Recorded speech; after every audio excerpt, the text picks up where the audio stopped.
Hi, Journalism 110. This is your first video lecture for Chapter 1, Mass Communication, Culture, and Media Literacy. So the first thing we want to look at are communication models. And the one that you see on the screen right now is a very traditional model. It's very straightforward, but it's also somewhat limited because it has a source that encodes a message, oftentimes in a language or maybe through body language, and then sends it through a medium. And when we're talking to somebody, the medium might be airwaves.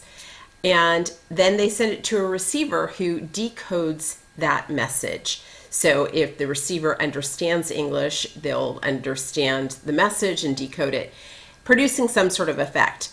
But this is pretty limited because in reality, we're all constantly making meaning, whether we are the sender or the receiver. So the model in your book that's sort of the more updated interpersonal model is the one you see on the screen now, where we're all encoders and decoders, and the simple term that they've used for this is just that we're all interpreters, and that it's more of a loop. So I may stand in front of the classroom, for example, and decode a message using English, send it over the airwaves to you, and you would be interpreter B, I'd be interpreter A. And if I'm saying to you, hello students, today welcome to Mass Media and Society, and I'm just kind of droning on and you're all looking at me kind of, starting to nod off, you are also sending a message, this time through body language of closing your eyes or putting your head on your hand like that, or whatever it is that you do when you're bored. When you do that, you're also sending a message back to me. So it's a constant loop that's going on here.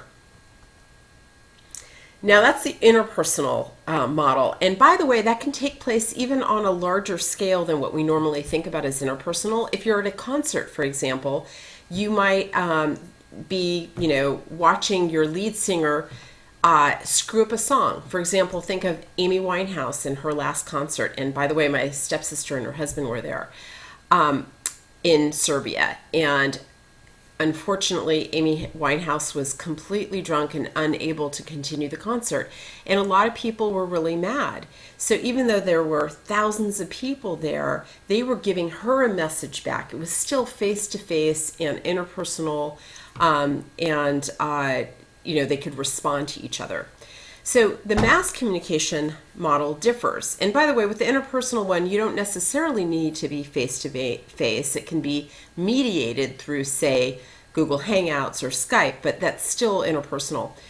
With the mass communication model, notice a couple of things here. First of all, our interpreter now is sending multiple copies of an identical message. And we're talking about a traditional model here. So for example, you might have the interpreter might be the New York Times, and they've printed thousands of newspapers that go to a mass audience. This over here, the New York Times, is also going to be a hierarchical organization, right? There's going to be publishers, there's going to be editors, there's going to be reporters, people who lay out things, etc. So it's going to be an organization that produces multiple copies to a large mass audience, and all the copies are going to be the same. They're not tailored to the specific audience member. And feedback in this case, we don't have that. We don't have that loop. We have delayed inferential feedback. So let's, for example, say that a bunch of people stop subscribing to the New York Times. First of all, it takes a while for that information to kind of get to the New York Times, right? People have to call or email or whatever. It's not instantaneous the second they read a newspaper article. And then the organization itself, the New York Times, has to say, okay, did we lose a bunch of subscribers because they didn't like the specific articles? Did we lose a bunch of subscribers because they're now interested in other types of media? Did we lose a bunch of subscribers because this area has been hard hit by economic problems and they can't afford to subscribe to us anymore? There's all sorts of things here, and the organization doesn't necessarily know precisely if this is all a reaction to the content that they sent out.